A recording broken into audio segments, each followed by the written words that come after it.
ഭക്ഷ്യധാന്യക്ഷാമം ration കടയ്ക്ക് മുൻപിൽ കർഷക കോൺഗ്രസ് ധർണ നടത്തി.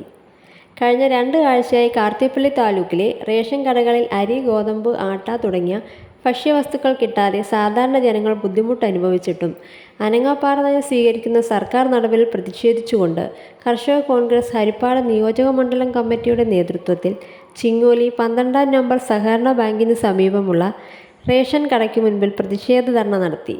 കർഷക കോൺഗ്രസ് സംസ്ഥാന വൈസ് പ്രസിഡന്റ് മുഞ്ഞിനാട്ട് രാമചന്ദ്രൻ ധർണ ഉദ്ഘാടനം ചെയ്തു. കർഷക കോൺഗ്രസ് നിയോജക മണ്ഡലം പ്രസിഡന്റ് ബിജു തണൽ അധ്യക്ഷത വഹിച്ചു. കർഷക കോൺഗ്രസ്